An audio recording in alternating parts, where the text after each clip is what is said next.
Hello friends, जैसे कि आप सबको पता हम कर रहे थे आरसीसी का एक बहुत ही इंपॉर्टेंट चैप्टर जिसका नाम था प्री स्ट्रेस्ड कंक्रीट। तो प्री स्ट्रेस्ड कंक्रीट में हमने इसके 2 पार्ट कंप्लीट कर लिए थे। आज हम इसका तीसरा पार्ट करने जा रहे हैं।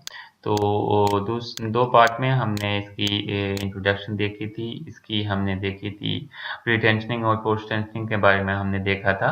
तो आज हम थर्ड पार्ट में करने वाले हैं requirement of high strength steel and concrete. ठीक है, तो जैसे कि हमने पीछे देखा था कि हम जो प्री स्ट्रेसिंग के लिए हम जो यूज़ करते हैं हाई स्ट्रेंथ स्टील और हाई स्ट्रेंथ कंक्रीट हम यूज़ करते हैं, तो उसी के बारे में हम देखने वाले हैं कि उसकी क्या रिक्वायरमेंट है हाई स्ट्रेंथ कंक्रीट की और हाई स्ट्रेंथ स्टील की प्री स्ट्रेसिंग में। ठीक है, तो सबसे पहले हम स्टार्ट करते हैं need for high strength steel. ठीक है, स्टील के बारे में कि जो हाई स्ट्रेंथ स्टील है उसकी क्या ज़रूरत है, उसको अगर हम ना यूज़ करें तो क्या होगा, तो वो सारी चीज़ें हम डिस्कस करेंगे। तो हम देख लेते हैं सबसे पहले need for high strength steel के बारे में। Pre-stressed concrete requires high strength steel and high strength concrete. This can be explained as follows. ठीक है, तो इसमें हम नीचे एक्सप्लेन करेंगे इसके बारे में कि हमें क्यों हाई स्ट्रेंथ कंक्रीट और हाई स्ट्रेंथ स्टील की जरूरत पड़ती है। ठीक है, तो यहाँ पे आपको यहाँ पे दिख रहा होगा, एक पोर्शन यहाँ पे दिख रहा होगा। ठीक है, तो ये हमारे पास यहाँ से लेके यहाँ तक का डिस्टेंस है L see that means initial strength sorry initial length of concrete. जो कंक्रीट की इनिशियल लेंथ है वो एलसी से शो की है, इनिशियल लेंथ ऑफ कंक्रीट। ठीक है, ये जो है हमारे पास डक्ट है। डक्ट मैंने बताया था क्या होता है, एक नाली टाइप की होती है। तो ये हमारे पास जो है डक्ट है, ये वाला, ये हमारे पास क्या है, डक्ट है, मतलब खाली जगह है। उसके बाद हमारे पास ये एल एस है, यहाँ से लेके यहाँ तक एल एस है। एल एस क्या है, इनिशियल लेंथ ऑफ कंक्रीट, ये है इनिशियल लेंथ ऑफ कंक्रीट। ठीक है, ये भी हमारे पास इनिशियल लेंथ कंक्रीट की थी, ये भी इनिशियल लेंथ हमारे पास कंक्रीट की है। देन ये हमारे पास है cable pulled bye amount delta and fixed. ठीक है, उसके बाद ये हमारे पास यहाँ पे केबल होगी, ये एक ही पोर्शन है लेकिन इसको अलग अलग दिखाया जा रहा है। तो इसमें क्या है, cable pulled bye an amount delta. तो केबल को हम पुल करते हैं, जैसे कि हमने बोला था हम इसको टेंशन अप्लाई करते हैं, दैट मीन्स केबल को पुल किया जाता है by the amount delta. Delta amount इसको पुल किया जाता है और उसको उसके जगह पे वहां पे फिक्स किया जाता है। उसके बाद यहाँ पे हमारे पास डेल्टा है, ये डेल, डेल इक्वल टू ये वाला del equal to shortening of concrete over a period of time. ठीक है, तो कुछ टाइम होने के बाद ये जो कंक्रीट है वो क्या करता है, शॉर्ट करता है, मतलब इसकी जो लेंथ है जो कंक्रीट की इनिशियल लेंथ है वो कम हो जाती है। ठीक है, जैसे कि हमने टेंशनिंग की इसकी जो पुल किया केबल को, तो थोड़ी देर के बाद क्या होगा, मतलब थोड़ी देर के बाद नहीं, थोड़ा टाइम होने के बाद ये जो हमारे पास कंक्रीट होगा ये शॉर्ट हो जाएगा, मतलब इतना था ये और कम हो जाएगा। ठीक है, आई होप ये चीज़ आपको क्लियर होगी। आगे हम जैसे ही डिस्कस करेंगे आपको और भी चीज़ें क्लियर होती जाएंगी। इससे पहले अगर आपने चैनल को सब्सक्राइब नहीं किया तो प्लीज़ सब्सक्राइब कर लें। अगर वीडियो अच्छी लगे तो अपने फ्रेंड्स के साथ शेयर करना मत भूलें। तो जैसे कि हमने डायग्राम में हमने देखा, तो उससे हमें निकल जाएगा यहाँ पे स्ट्रेन इन केबल इनिशियली। ठीक है, तो जो स्ट्रेन है केबल में इनिशियली कितनी थी, डेल बाई एल एस। ठीक है, del by L S initial strain थी। अगर हम बात करें स्ट्रेस की, तो इनिशियल जो स्ट्रेस थी वो कितनी थी, E S into del by L S. ठीक है, E S into del by L S. ठीक है, उसके बाद हम बात करते हैं फोर्स इन केबल। फोर्स की बात करते हैं तो फोर्स क्या थी केबल में, equal to E S del L S into A S. ठीक है, तो मैं बताऊंगा आपको इसमें डिफरेंस क्या क्या है। ये एल एस है, ये क्या है, एल एस है। ठीक है, तो ये हम बात करते हैं स्ट्रेन की। स्ट्रेन होता है change in dimension by original dimension. तो डायमेंशन में चेंज कितनी आई थी, ये मैं आपका फार्मूला लिख देता हूँ। स्ट्रेन होता है हमारे पास change in dimension by original dimension। ठीक है, तो डायमेंशन में चेंज क्या आई थी, वो था डेल था, और ओरिजिनल डायमेंशन कितना था, एल एस था। तो ये हमने लिख लिया। उसके बाद हमारे पास स्ट्रेस।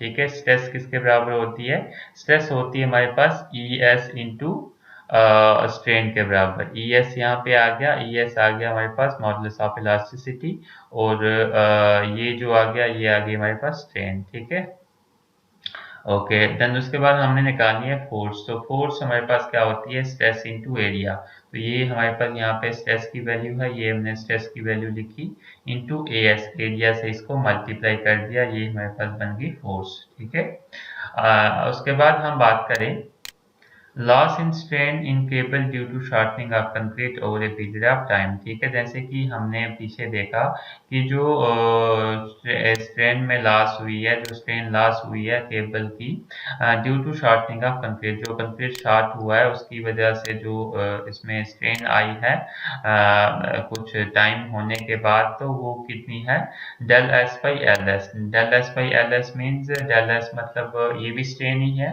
तो स्ट्रेन का फार्मूला जैसे मैंने पीछे ही बताया, change in dimension by original dimension. Change in dimension change कितनी आई है उसमें कुछ टाइम के बाद, delta divided by L S आ गया टोटल ओरिजिनल डायमेंशन। ठीक है, then loss of stress in cable. तो जो केबल में स्ट्रेस लॉस हुई है वो कितनी है, E S into del by del S. Same चीज है, यहाँ पे फर्क कहाँ पे है, यहाँ पे डेल्टा था, यहाँ पे ये वाला डेल्टा था, यहाँ पे ये डेल है। ठीक है, then loss of prestressing force. तो प्री स्ट्रेसिंग फोर्स में लॉस अगर इसकी हम बात करें तो सेम यहाँ पे आ गई स्ट्रेस इनटू एरिया, ये आ गया हमारे पास स्ट्रेस, उसको हमने एरिया से मल्टीप्लाई किया तो ये हमारे पास आ गया loss of prestressing force. ठीक है, normally due to creep and shrinkage in long term the strain loss is approximately 0.0008। ठीक है, तो ये बहुत ही इंपॉर्टेंट वैल्यू है, इसको आप रिमेंबर कर सकते हैं, ये किसी भी कॉम्पिटेटिव एग्जाम में ये वैल्यू पूछी जाती है कि जो हमारे पास लॉस जो होता है प्री स्ट्रेसिंग में जो लॉस होता है वो किसकी वजह से होता है, क्रीप एंड श्रिंकेज की वजह से। Creep and shrinkage in long term, the strain loss की जो स्ट्रेन लॉस होती है वो कितनी होती है, स्ट्रेन लॉस होती है क्रीप एंड श्रिंकेज से, स्ट्रेन लॉस। ठीक है, ये होती है due to creep and shrinkage, creep and shrinkage, shrinkage. तो ये कितनी हमारे पास होती है, इक्वल टू 0.0008। ठीक है, 0.008, दैट मीन्स 3 टाइम्स 0 8। ठीक है, उसके बाद हम बात करते हैं स्ट्रेस लॉस। स्ट्रेस लॉस कितनी होती है, ये आ गई है हमारे पास स्ट्रेन लॉस, और स्ट्रेस कितनी लॉस होती है हमारे पास, अगर हम बात करते हैं स्ट्रेस लॉस की, तो स्ट्रेस लॉस हमारे पास होता है modulus of elasticity into strain. ठीक है, जैसे कि हमने देखा था स्ट्रेस किसके बराबर होती है, stress equal to modulus of elasticity E into strain. तो जब हमारे पास स्ट्रेन लॉस हो रही है 0.0008, तो ई की वैल्यू हमारे पास जो मोस्टली हम ई की वैल्यू जो हम लेते हैं, यहाँ पे मैं लिख लेता हूँ, ई की वैल्यू जो हम लेते हैं 2 इंटू 10⁵ लेते हैं, मतलब कॉमन केस में अगर दी ना हो वैल्यू तो ई की वैल्यू हम 2 इंटू 10⁵ लेते हैं। ठीक है, तो ये हमारे पास बन जाएगा stress equal to E into हमारे पास स्ट्रेन था, तो ई की वैल्यू है 2 इंटू 10⁵ इंटू स्ट्रेन की वैल्यू हमारे पास कितनी है 0.0008। ठीक है, जब इसको हम कैलकुलेटर पे चालू करेंगे तो हमारे पास वैल्यू आ जाएगी 160 न्यूटन पर mm स्क्वायर। ठीक है, तो जो स्ट्रेस लॉस हो रहा है हमारे पास वो कितना लॉस हो रहा है 160 न्यूटन पर mm स्क्वायर। आई होप आपको सब चीज़ें क्लियर हो गई होंगी, फिर भी आपको कोई डाउट हो तो आप कमेंट सेक्शन में पूछ सकते हैं। अगर वीडियो अच्छी लगे तो अपने फ्रेंड्स के साथ शेयर करना मत भूलें। Thank you. तो जैसे हम देख रहे थे हाई स्ट्रेंथ स्टील के बारे में, तो कुछ 2 पॉइंट अभी बचे हुए हैं, तो ये हम देख लेते हैं एक बार। इफ वी यूज Fe250 और Fe415, अगर हम यूज करें Fe250 या फिर Fe415, तो उसमें क्या होगा, all of the initial stress in it will be lost due to the force. ठीक है, तो जो भी हमारे पास जो इनिशियल स्ट्रेस होगी, ठीक है। तो कुछ टाइम होने के बाद वो इनिशियल स्ट्रेसेस क्या हो जाएंगी, लॉस हो जाएंगी। Hence there would not be any pressurising force remaining in concrete. तो उसमें क्या होगा, कुछ टाइम के बाद जो प्रेशराइजिंग फोर्स है वो कंक्रीट में नहीं रहेगी, ठीक है। Not be any pressurising force remaining in the concrete दस द बीम विल फेल। तो उसकी वजह से क्या हो जाएगा, बीम जो हो जाएगा फेल हो जाएगा, ठीक है।